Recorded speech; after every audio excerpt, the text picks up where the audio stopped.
What is going on, everyone, and welcome back to the channel. I hope you're all doing well. Today I've got for you episode 6 in the Blabbermouth sister-in-law series. Just to refresh your memory, in the last episode, episode 5, both OP's sister-in-law, Blabbermouth, and her entitled cousin found themselves in the inside of a jail cell properly for the first time. And importantly, we were left wondering when on earth they might get out, if ever. I've got 3 more posts for you in this one, starting with the introduction of a new character, and I think you guys are going to absolutely love her in the worst possible way. Before we get into that, if you don't even know what I'm talking about, or you feel like you might have missed a story or two, I've created a playlist with all the previous episodes and this one as well. That's linked down below in the description. It's also on the pinned comment of this episode on YouTube. So if you're not sure what's going on, get in that playlist and all the videos are there for you in chronological order. But anyway, without further ado, sit back, relax, subscribe to the channel if you are new and haven't already for some reason, and turn notifications on, click the bell so you never miss a future episode in this series. Let's get into episode 6. Coddle Mum to the Not So Rescue. I would like to introduce you to Coddle Mum. She is my entitled cousin's mother. Wonder Woman, aka my entitled cousin's soon-to-be ex-wife, is also mentioned. To us, it seems like she is almost in complete agreement with her son. She doesn't like it one bit that her precious son had to exchange his nice house with his wife and kids for a prison cell and divorce papers. When Coddle Mum and my entitled cousin's dad were met with my entitled cousin's belongings, she lost her absolute mind. Wonder Woman called me to relay the story. She called Wonder Woman and started her spiel of, "How dare you divorce my absolute gem of a son?" Puke, anyone? Wonder Woman had learned from me and recorded everything in case she needed it. She simply waited until Coddle Mum had to draw some breath before saying something along the lines of how my entitled cousin should be happy he wasn't charged with financial abuse as well. Proof aplenty, according to her. And that since she loved her son so much, she could have him. As Coddle Mum always thought that Wonder Woman's only purpose was to provide her son with children and meet his every need. Some other things were said, and Wonder Woman is a woman I'm starting to admire more with each passing day. Really, it's like she broke free and became something amazing. She doesn't care that people play the family card. She learned from my mistakes, and unlike my husband or lawyer friend, she doesn't sugarcoat her words. She told me in no uncertain terms that I behaved with too much caution and forgiveness, and I should have burned them to the ground the moment they started their trash. I have to admit, I agree.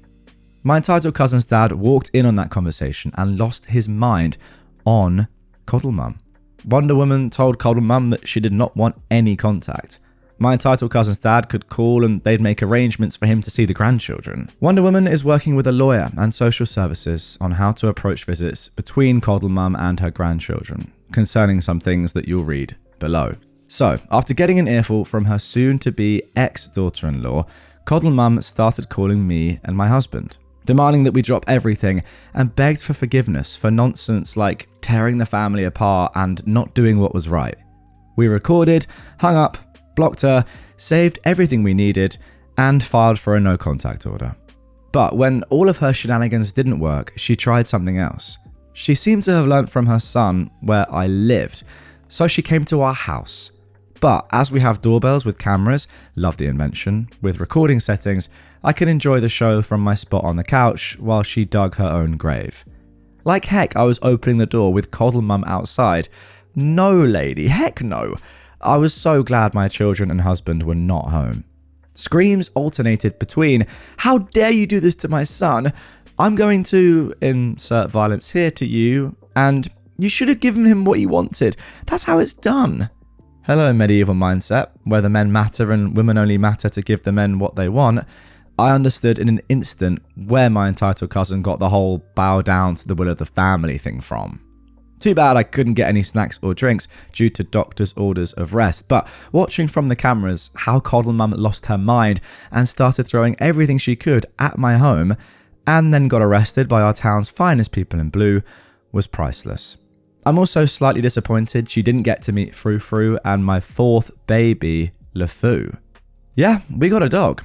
LeFou is a super duper sweetie pie Rottweiler mix of about 2 years old.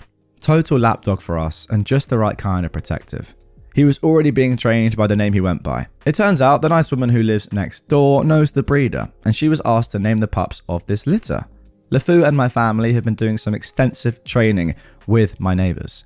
This day, LeFou is at the vet with my husband and children for meet and greet and health inspection. So, hello, lawyer friend, do you still have some spare time? Now you don't, or you have even less.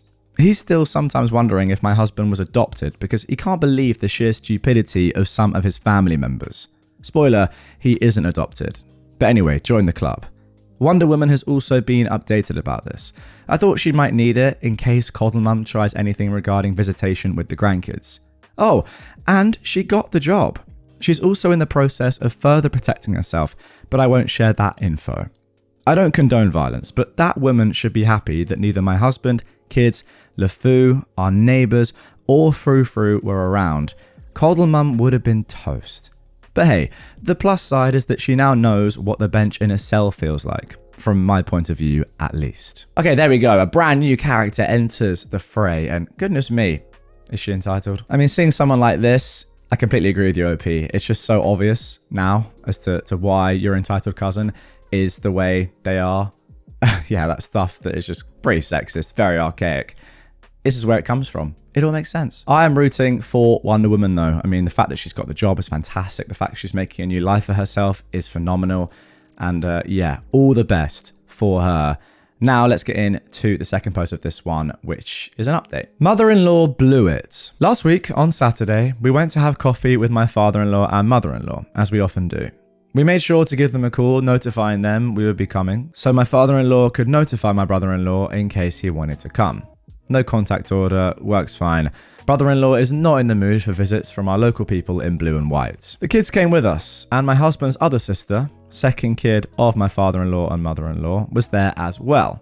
The kids love her, although she is very opinionated and can only see things black and white, no middle ground. She and Blabbermouth do not get along. That was even before I became an addition to the family. For the sake of this post, I'll call her Lucy. We got there, got our drinks with cake, and were having a nice chat when my mother-in-law blew it.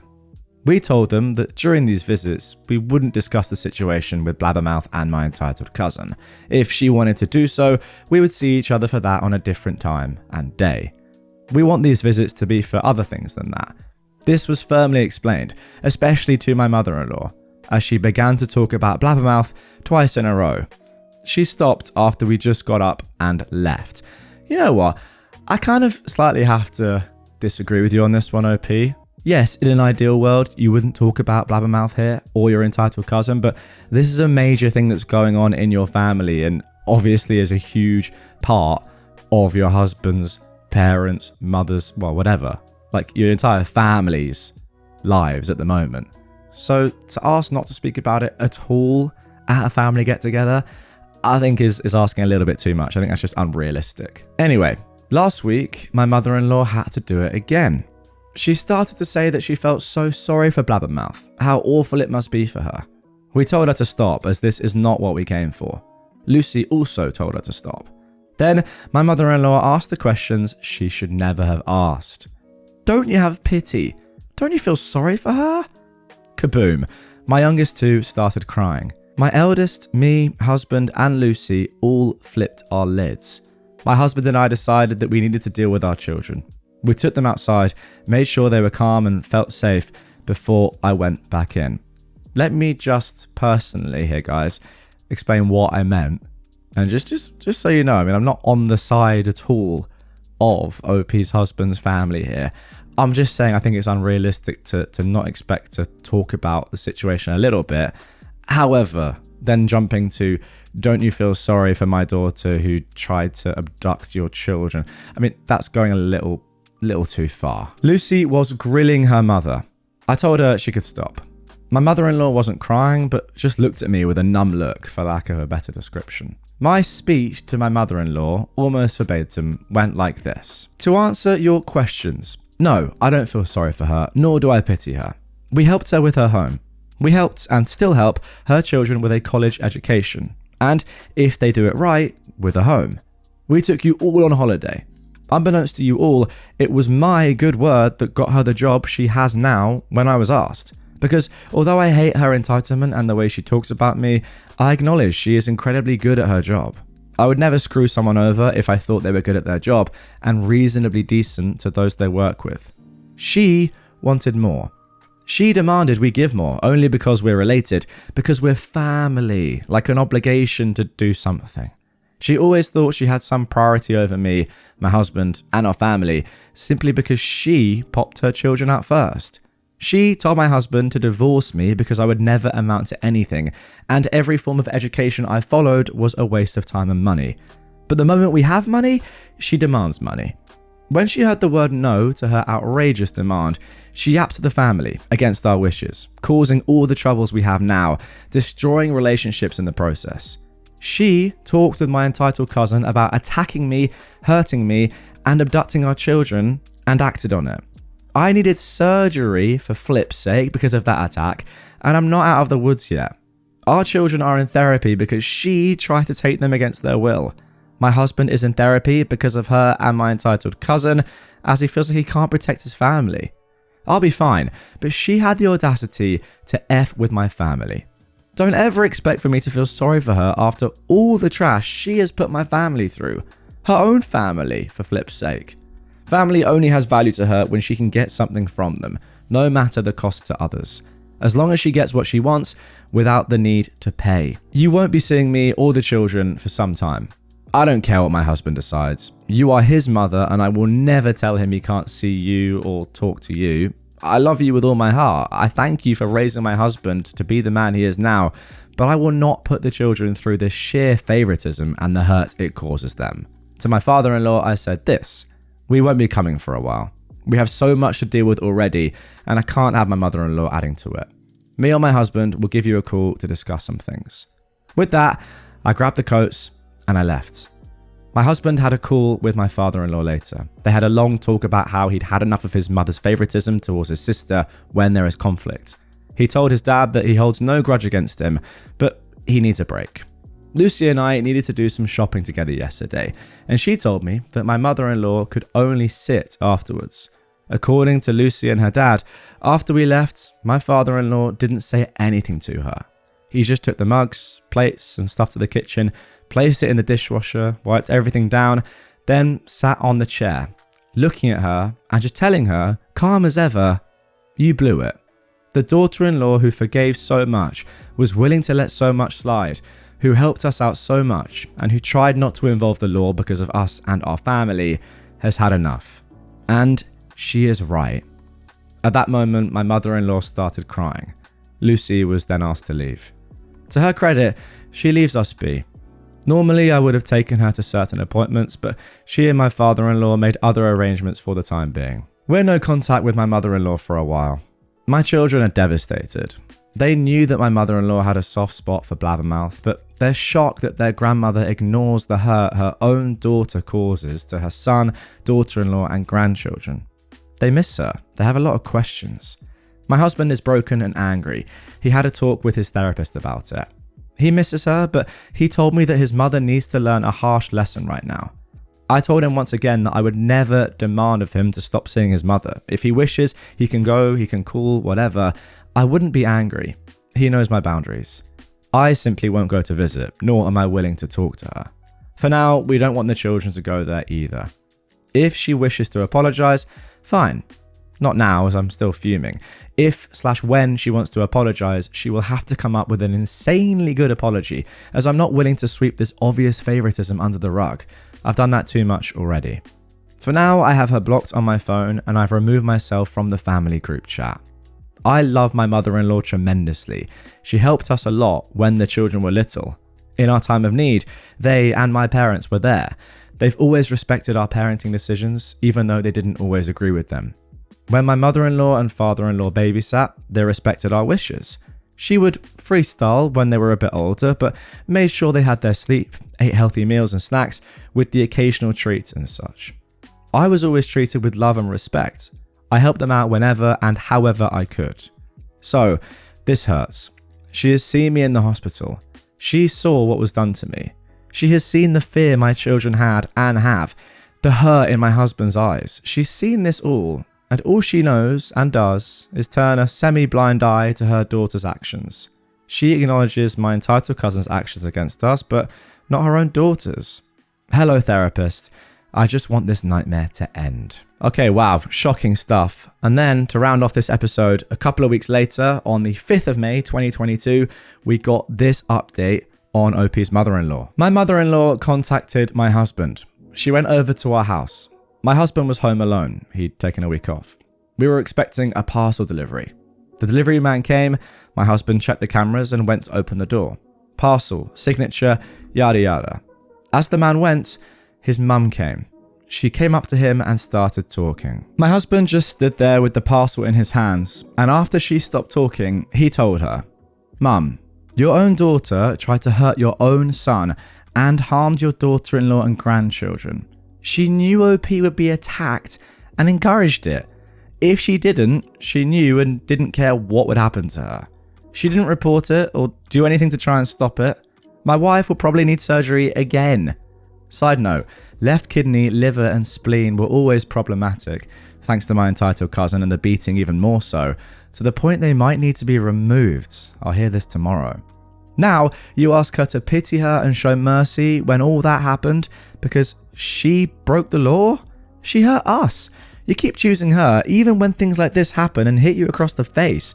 When you see the damage she's done with your own eyes, you keep finding excuses for her horrible behaviour. I've had enough. I know you love her, and I'll never ask you to choose sides. I only ask you to condemn her behaviour and actions, nothing else. But you don't. By asking us to show mercy and feel pity, you don't. We don't blame you for what happened. We blame Blabbermouth and the entitled cousin. Don't blame yourself for what they did. Stop defending her. Get therapy. You need it. You need to see what is happening and accept that by no fault of yours, your daughter hurt others. I love you, Mum, but now you need to go away. I don't want to talk to you when you continue to excuse her behaviour and the harm she caused to others. Don't contact us. We will contact you if we ever feel ready to. Then he shut the door and locked it. His mum just stood there for a little while and left. I found my husband bawling his eyes out when I got home an hour later. I've sent the recordings of the doorbell camera to my lawyer in case we need a no contact order for my mother-in-law. I don't think so, as he's the golden son and she always tends to do as he says, but better safe than sorry. In the evening, my father-in-law came by to watch a game with my husband and he told us what happened after my mother-in-law came home. He asked where she'd gone and she started to cry, scream, etc. and relay what happened. That she doesn't want to lose her son and his family.